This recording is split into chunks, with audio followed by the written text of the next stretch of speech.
Hello दोस्तों, आप सभी का स्वागत करता हूं अपने यूट्यूब चैनल पे।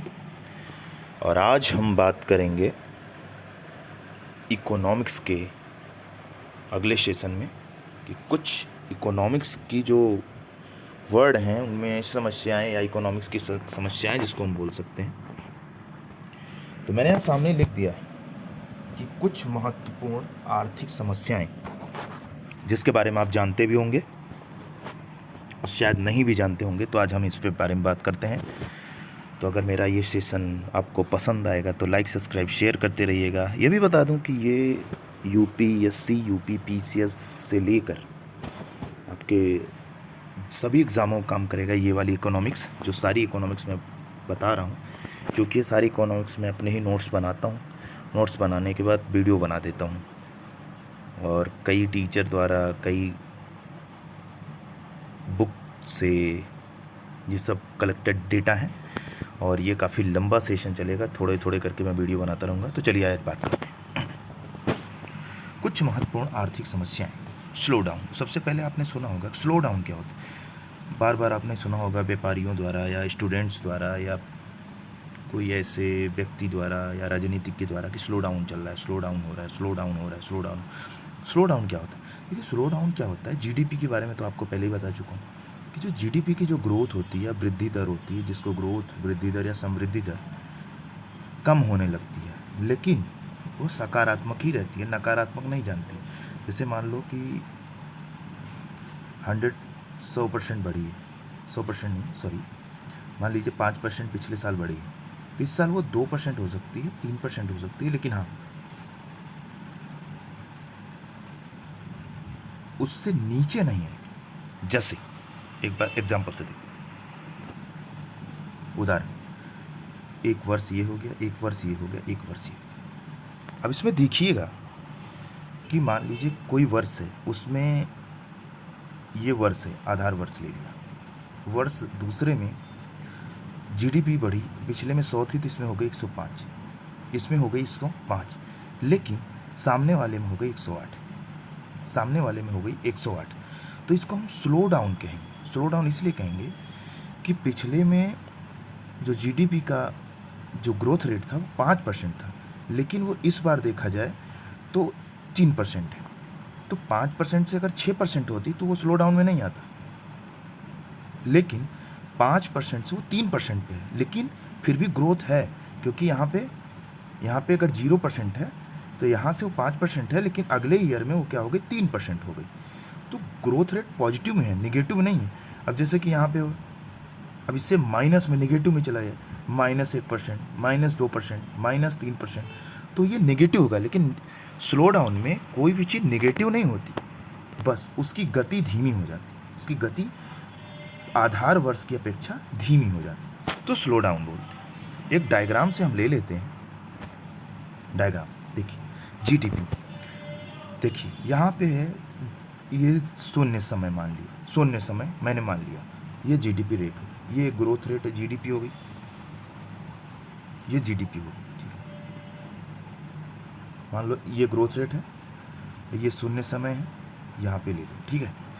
अब देखते हैं, जैसे पहले क्या हुआ, अचानक से जीडीपी इतना तेज बढ़ी, इतना तेज बढ़ गई।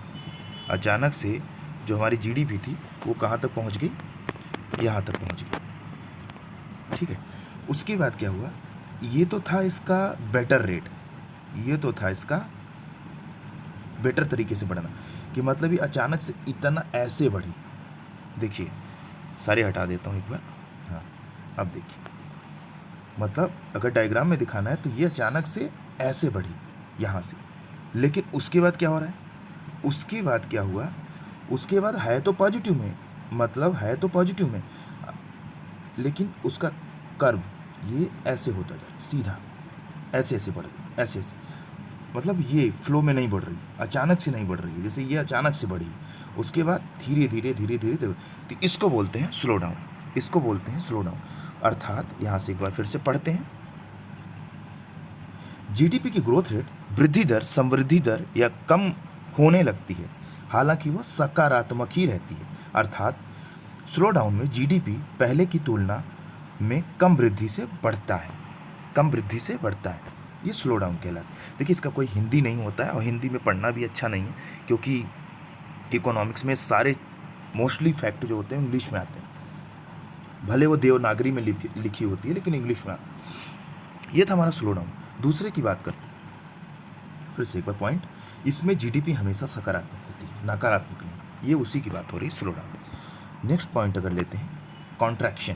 कॉन्ट्रैक्शन क्या होता है? इकोनॉमिक्स का एक ये भी टर्म है कॉन्ट्रैक्शन का, ये भी एक समस्याएं में आती है कि कॉन्ट्रैक्शन क्या होता है। देखिए कॉन्ट्रैक्शन क्या होता है, यदि वृद्धि दर किसी भी तिमाही में पहली बार में नकारात्मक हो जाती है तो इसे कॉन्ट्रैक्शन जैसे सपोज करिए, जैसे एग्जाम्पल दें, मान लीजिए मैंने डेटा लिया 2023-24 का, मैं इसका निकाल रहा हूँ क्वार्टरली मतलब क्यू क्वार्टरली मतलब तिमाही, 1 तिमाही, 2 तिमाही, 3 तिमाही, 4 तिमाही, 12 महीने होते हैं, उसको हम 3 से डिवाइड करते हैं। 3 मतलब तिमाही, 3 चौक 12, तो मतलब एक ईयर में 4 तिमाही होते हैं, तो quarter first, quarter second, quarter third, quarter fourth, मतलब तिमाही 1, तिमाही 2, तिमाही 3, तिमाही 4। तो यहाँ देखते हैं, मान लीजिए अब तिमाही की जो गणना होती है वो भी साल भर पे होती है। कौन से साल भर में? तो जो फर्स्ट क्वार्टर की गणना होगी वो पिछले साल फर्स्ट क्वार्टर की गणना से होगी, पिछले साल फर्स्ट क्वार्टर की गणना से होगी। इसको बाकायदे बेटर तरीके से देख लेते हैं। मान लीजिए ये बॉक्स ले लिया, एक बॉक्स यहाँ ले लिया, एक बॉक्स यहाँ ले लिया, ऐसे बॉक्स बना।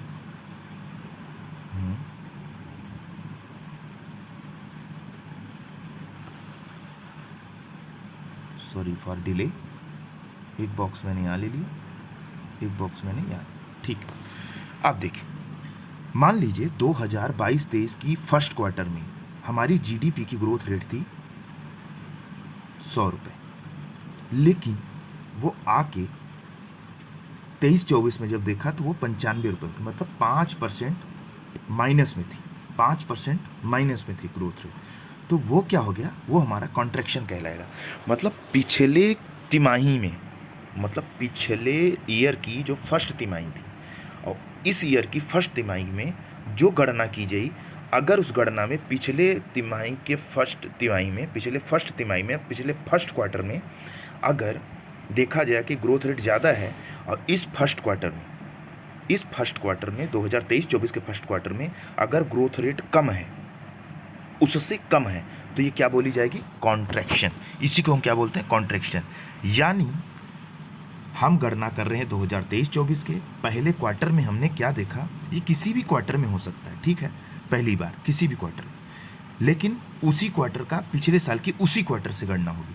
पहले क्वार्टर का फर्स्ट क्वार्टर ये है अगर इस साल का, तो अगले पिछले साल का ये रहे, इस साल का ये है तो दूसरे साल का ये है, तीसरे साल, पहले इस साल का ये है तो इस साल पिछले साल का ये है, इस साल का ये है तो पिछले साल का ये।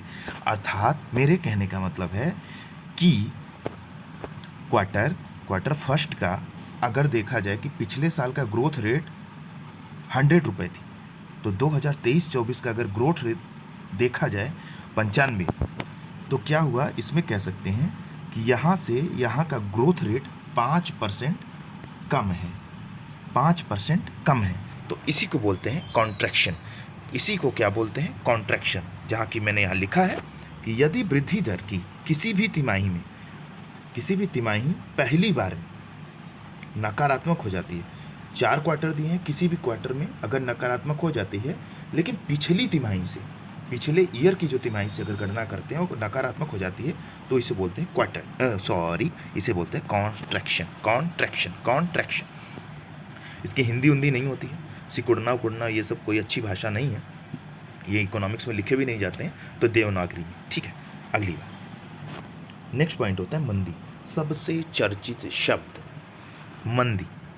भैया मंदी के बारे में तो बात ही मत करो, पॉलिटिशियन से लेके इकोनॉमिक्स से लेके बड़े बड़े लोग सबको मंदी, जिनको कुछ ना पता है इकोनॉमिक्स में वो भी मंदी चिल्लाते, गोमती में भी खड़े हो जाएंगे, वो भी कहें देश में बड़ी मंदी चल रही है।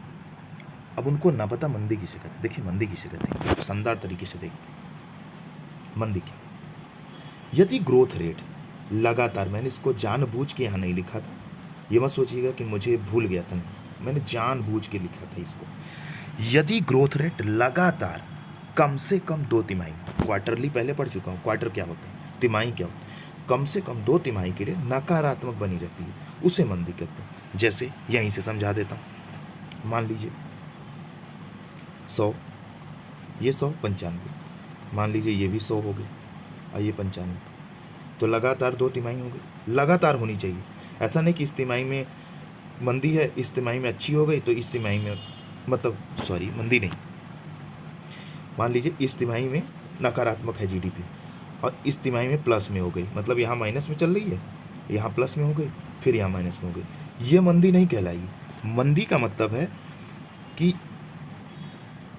यहाँ भी 95 हो, 93 ले लो, 92 ले लो, से लेना दे, यहाँ भी माइनस में है और यहाँ भी माइनस में, तो ये क्या कहलाएगी, ये कहलाएगी मंदी, रिसेशन। मतलब लगातार 2 तिमाही में अगर जीडीपी ग्रोथ रेट माइनस में रहे, नेगेटिव में रहे, वो मंदी कहलाती है, वो कहलाती है मंदी कहलाती है। लगातार माइनस में रहेगी तो मंदी कहलाएगी। और अगर केवल एक रहे तो, केवल एक रहे तो आपको कॉन्ट्रैक्शन कहलाएगी, लेकिन लगातार 2 रहे तो, अब 2 के बाद चाहे जितना भी हो सकता है, लेकिन लगातार अगर 2 तिमाही है, लगातार 2 तिमाही, तो क्या कहलाएगी, मंदी कहलाएगी। लगातार अगर 2 तिमाही है तो क्या कहलाएगी, मंदी कहलाएगी। आगे चलते हैं, मंदी हमारी खत्म हो गई, ठीक है। आगे होती है, बात होती है डिप्रेशन की। वो डिप्रेशन नहीं जो आप चले जाते हो कि कुछ हादसा हुआ आप डिप्रेशन में चले गए, वो डिप्रेशन की बात यहाँ पे नहीं हो रही। यहाँ पे बात हो रही है अवस्थिति की। अवस्थिति, डिप्रेशन, डिप्रेशन का मतलब होता है मंदी प्लस अवस्थिति, मतलब रिसेशन प्लस डिप्रेशन। अर्थात मंदी में, मंदी के साथ वस्तुओं की अगर कीमत में गिरावट होने लगे, वस्तुओं की कीमत गिरने लग जाए, कोई भी वस्तु है उसकी लागत है 100 रुपये और उसकी कीमत गिरने लगे 95, 92, 93, वो क्या कहलाती है, वो डिप्रेशन कहलाती है। वो क्या कहलाती है, डिप्रेशन कहलाती है, ठीक है। आगे की बात करते हैं, लास्ट है हमारा melt down. Melt down, melt down का मतलब ये होता है शेयर बाजार में भारी गिरावट। आप द हिंदू वगैरह पढ़ेंगे तो उसमें आता है कि शेयर बाजार में भारी गिरावट को क्या होते हैं, मेल्ट डाउन कहते हैं। तो हमारी बात हो गई। अब शुरू से एक बार देखते हैं, मेल्ट डाउन मतलब शेयर बाजार में भारी गिरावट, दूसरा है डिप्रेशन मतलब मंदी, अवस्थिति अर्थात मंदी के साथ साथ वस्तुओं की कीमत में गिरना, ठीक है। तीसरा है मंदी, यदि 2 तिमाही तक लगातार ग्रोथ रेट नेगेटिव बनी रहती है तो मंदी कहलाती है। कॉन्ट्रैक्शन क्या होता है, कॉन्ट्रैक्शन के बारे में यहाँ बताया कि यदि वृद्धि दर किसी भी तिमाही में पहली बार में नकारात्मक हो जाती है तो उसे कॉन्ट्रैक्शन कहते हैं, ठीक है। बात ये देखते हैं, ये था हमारा स्लो डाउन। स्लो डाउन का ये है कि जीडीपी तो पॉजिटिव रहती है लेकिन पिछले साल की अपेक्षा वो नेगेटिव रहती है, मतलब पिछले साल की अपेक्षा कम रहती है, नेगेटिव नहीं रहती है, नेगेटिव नहीं रहती है, नेगेटिव हो गई तो मंदी हो गई, पिछले साल की अपेक्षा कम रहती है। तो ये हमारा होता है स्लो डाउन। तो आपको कुछ महत्वपूर्ण आर्थिक समस्याओं में से ये कई चीज़ें हमने बता दी। यदि आपको ये वीडियो सेशन पसंद आया हो तो लाइक, सब्सक्राइब, शेयर करते रहिए, क्योंकि इसी की बदौलत तो हम वीडियो बना रहे हैं और जितना ज़्यादा आप इस वीडियो को प्यार देंगे उतना ही बनाते रहेंगे। बहुत बहुत धन्यवाद। जय हिंद, जय भारत।